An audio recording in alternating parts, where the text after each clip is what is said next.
आज इस महिला दिवस के अवसर पर गुमला मंडली महिला समिति की ओर से आप लोग को हार्दिक शुभकामनाएं देती हूँ और साथ में वचन से पूर्व आप सबों का स्वागत करती हूँ।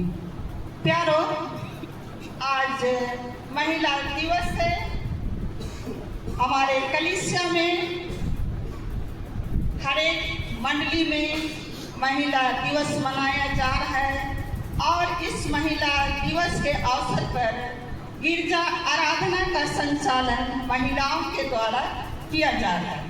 प्यारो, इस महिला दिवस क्यों मनाया जाता है, किस कारण से और उसका मनाने का क्या उद्देश्य है, उसको थोड़ा हम लोग वचन में जाने के पूर्व इसके बारे में सुनेंगे और सीखेंगे। आज का रविवार का नाम है क्वासी मोदो गणेती, जिसका अर्थ है नए जन्मे बालकों की नए। प्यारो, जी उठना पर्व के बाद का रविवार को महिला दिवस रखा गया है। कलीसिया की ओर से ये निर्धारित किया गया है कि जी उठना पर्व के बाद का रविवार को महिला दिवस मनाया जाएगा। ख्रिस्त में प्यारे भाइयों एवं बहनों, हमारे गोचनर कलीसिया में 1988 से प्रभु यीशु के जी उठने वाले रविवार के बाद का दिन अर्थात उसके बाद के रविवार को महिला दिवस के रूप में मनाने का निर्णय लिया गया।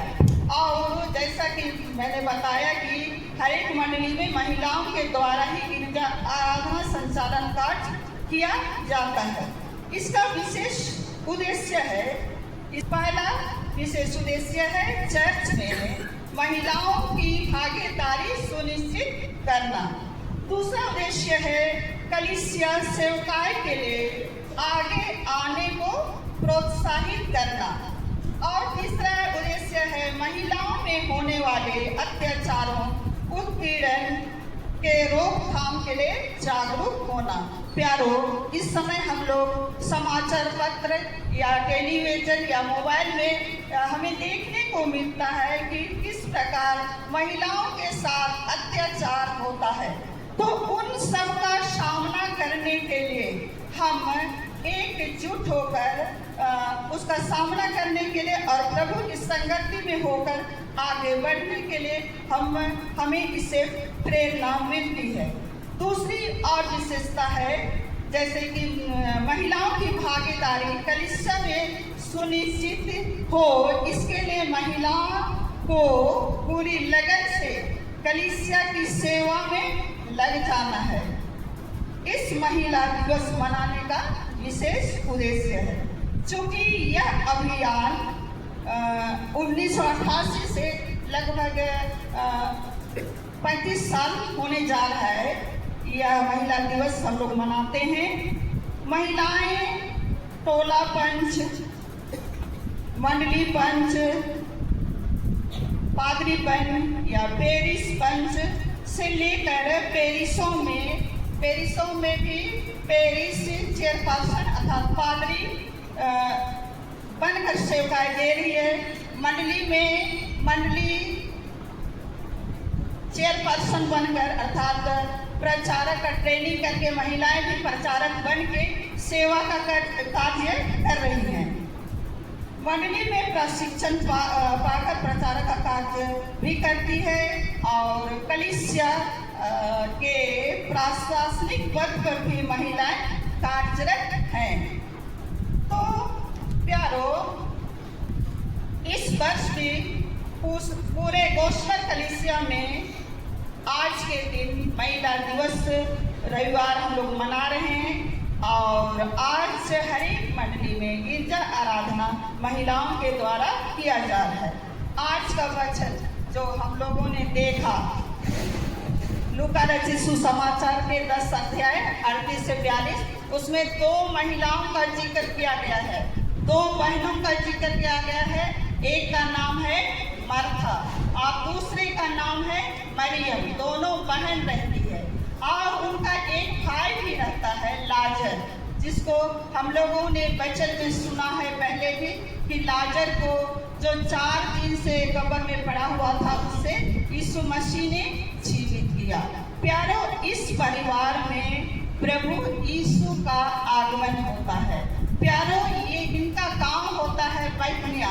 लूका में तो ये बैतनिया का जिक्र नहीं किया गया है, पर हम लोग यूहन्ना रचित सुसमाचार में जब देखते हैं तो वहाँ पर बैतनिया गांव का नाम जिक्र किया गया है, जहाँ मार्था, मरियम और लाजर रहते थे। प्यारो, बैतनिया गांव यरूशलेम से लगभग 3 किलोमीटर की दूरी पर था। प्रभु यीशु अपने सेवकाई के दौरान वह बैतनिया गांव पहुंचते हैं। वहां पर मार्था ने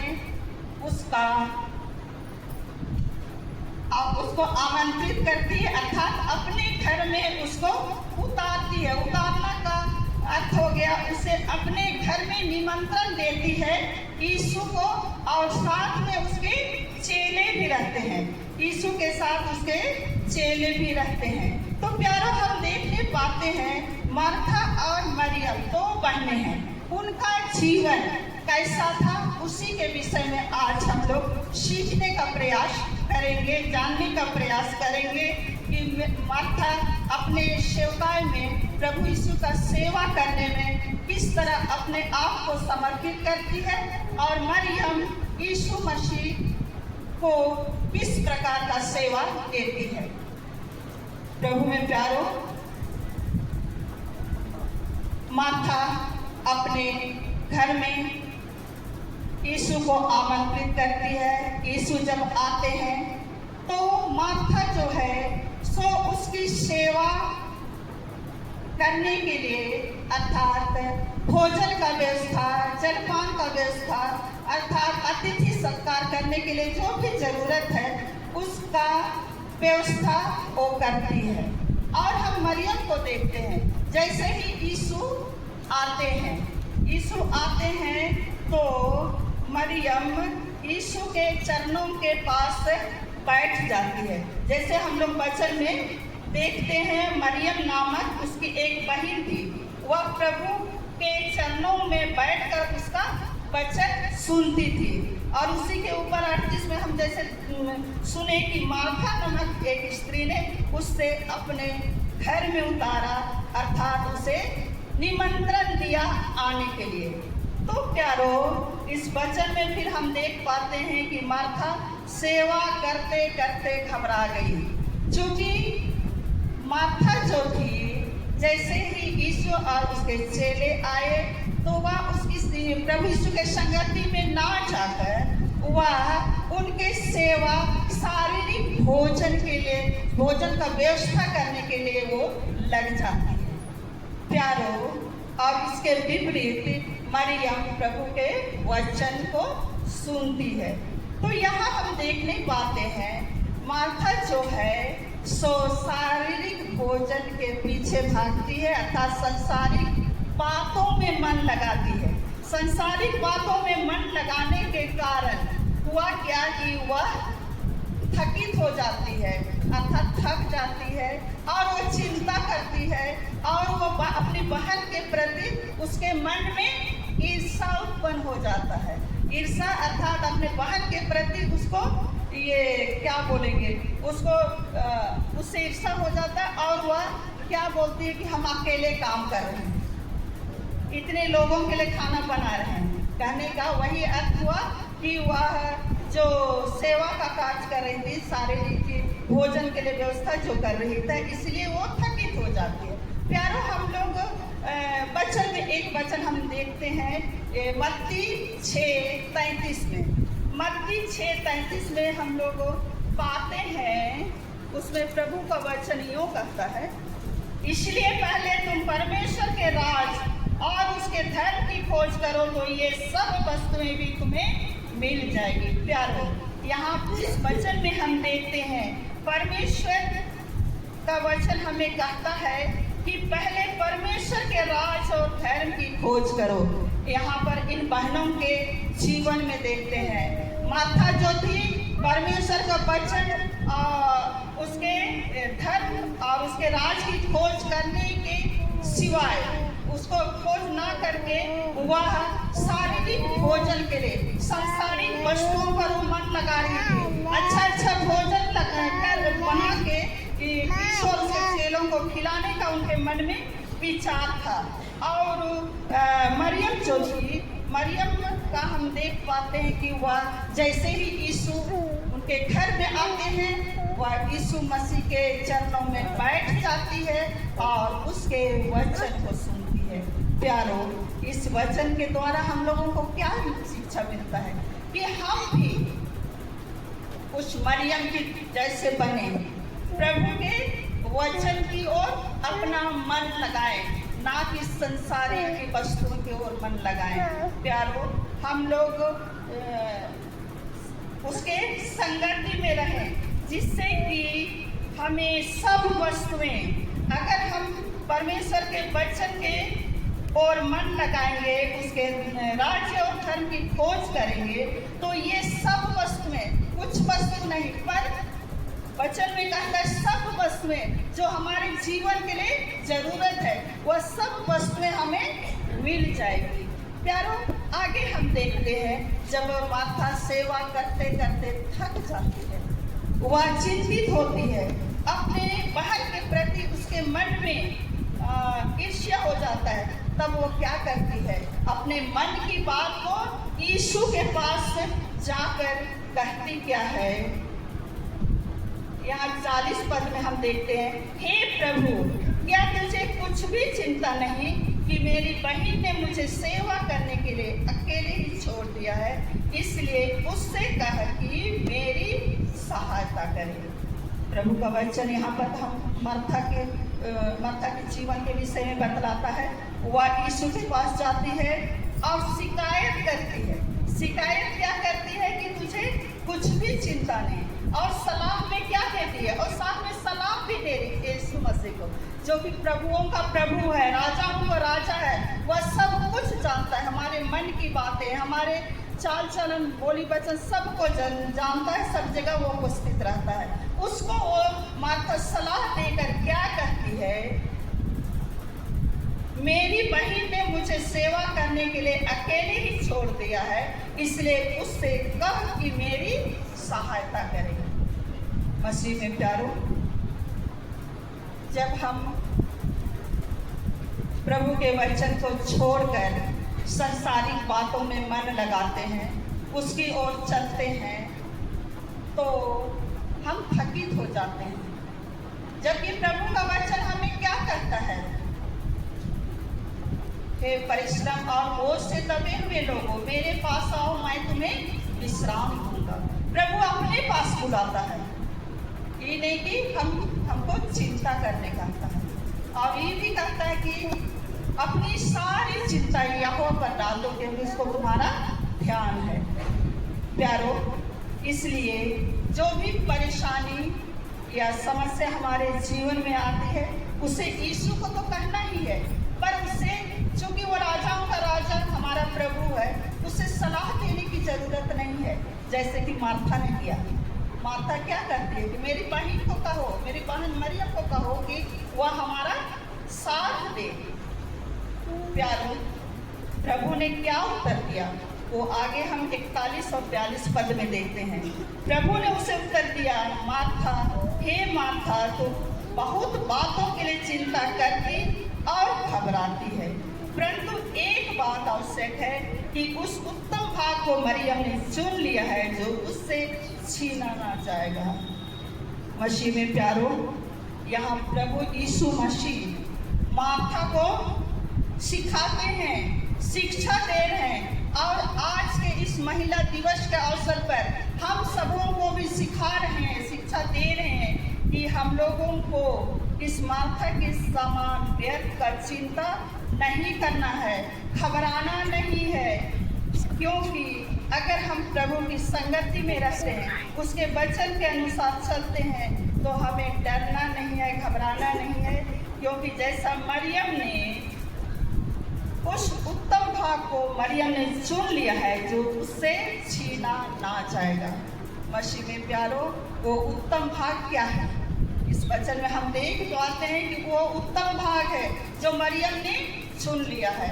मरियम ने अवसर को बहुमूल्य समझा, वह समय को पहचाना, क्योंकि जब यीशु मसीह उस घर में आते हैं, जैसा कि मार्था ने तो निमंत्रण दिया, प्रभु यीशु उनके घर में आए और मरियम अपने दिल को खोला, अपने हृदय को प्रभु के सामने रख दिया कि प्रभु के वचन को सुनकर अपने हृदय में उस वचन का स्थान दिया।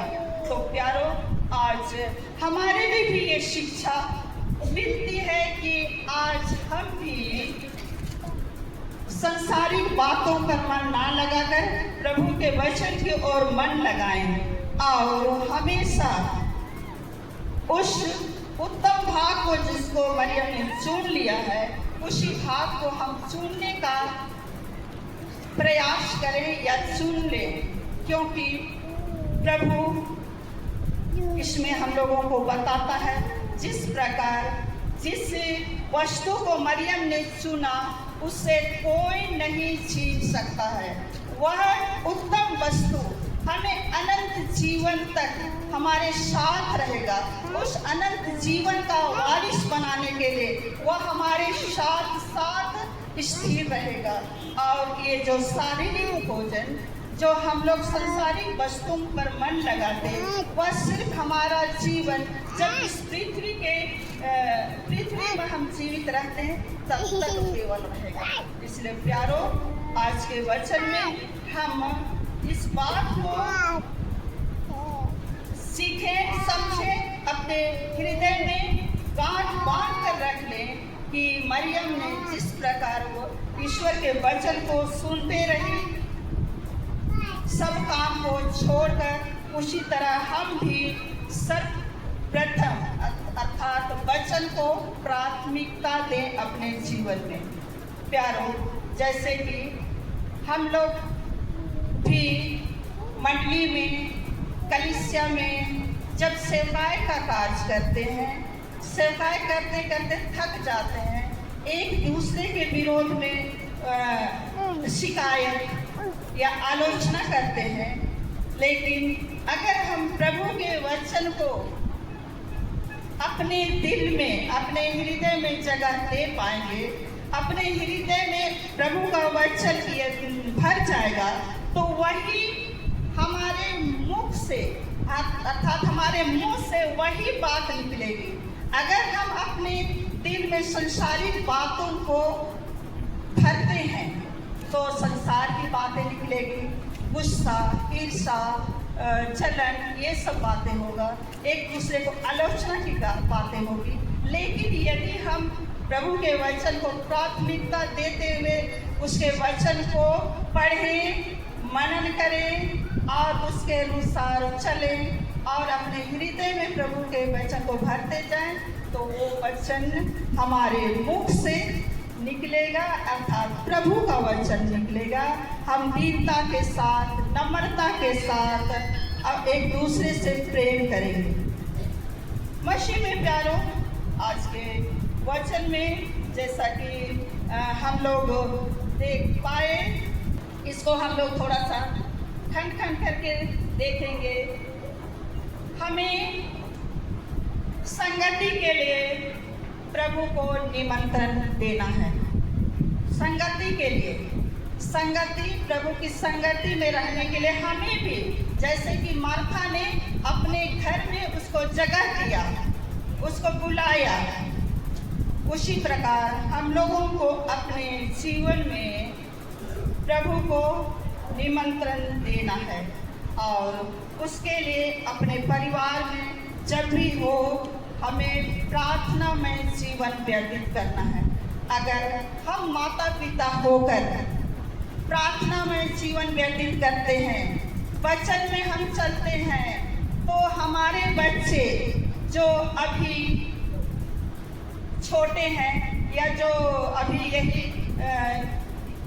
जवान होते आ रहे हैं, हमारे जीवन को देखकर वे भी उनका अनुसरण करेंगे। प्यारो, इसलिए हम लोगों को चाहिए कि हम प्रतिदिन प्रार्थनामय जीवन व्यतीत करें और जब भी कुछ भी समस्या होता है हम अपने मंडली के जो पंच हैं, प्रचारक हैं, पादी साहब हैं और भी जो हमारे अधिकारी लोग हैं जो वचन के प्रति जिनकी आस्था दी है, उन सबों को हम मिलकर उनको बुलाएं, आमंत्रित करें और एक संगति में होकर हम प्रभु के वचन को सुने, प्रार्थना में जीवन व्यतीत अगर हम करते हैं माता पिता होकर, तो कल को हमारे बच्चे भी उनका अनुसरण करते हुए उसी प्रकार का जीवन व्यतीत करेंगे। जैसा कि एक है संगति से दूर ना होना। हम संगति से किस प्रकार दूर हो जाते हैं? जैसे कि उदाहरण के रूप से मैं कहती हूँ, संडे का दिन में हम लोग छुट्टी का दिन है बोल के अपना काम करने लग जाते हैं। किसी के यहाँ मेहमान जाना, किसी के यहाँ कुछ जाना, या बारिश हो रही है तो गिरजा नहीं आना, तो हम इस सब करके हम प्रभु की संगति से दूर हो रहे हैं। जिस प्रकार मार्था ने निमंत्रण तो दिया परंतु प्रभु की संगति से दूर हो गई, वह किचन में जाकर अपना काम करने लगी और अपना समय बिताने लगी। इसके विपरीत मरियम जो प्रभु के सामने आकर वचन को सुन रही थी, उसकी संगति में रह रही थी। इसलिए प्यारो, हमें संगति से भी, प्रभु के संगति से भी दूर नहीं होना है और संगति के लिए समय भी देना है। जब भी जहाँ पर भी प्रभु का वचन सुनाया जाता है वहाँ पर हम अपना समय निकालने का प्रयास करेंगे। ये नहीं कि हम संसारिक की वस्तुओं के लिए या संसार के कामों के लिए हम अपना समय दें। प्यारो, इस तरह जैसे कि एक वचन हम और बतलाना चाहते हूँ, नीति वचन 14:1 में, बुद्धिमान स्त्री सुंदर घर का निर्माण करती है और मूढ़ स्त्री अपने हाथों से ढा देती है। प्यारो, जो स्त्री बुद्धिमान है, प्रभु के वचन पर चलती है, उसकी संगति में रहती है और उसकी संगति में रहने के कारण वह अपने घर का निर्माण अच्छी रीति से करती है और जो मूढ़ स्त्री है अर्थात मूर्ख स्त्री है, वह अपने ही घर को अपने ही हाथों से ढा देती है। प्यारो, आज के वचन में हम सीखने पाते हैं, जब भी हमारे जीवन में समय मिलता है वचन सुनने का, पढ़ने का, प्रभु की संगति में रहने का, तो हम सभी को प्रयासरत रहेंगे कि हम प्रभु की संगति में रहकर अपने जीवन को व्यतीत करने पाएंगे। प्रभु की शिक्षा में बहुतायत से आशीष। आमीन।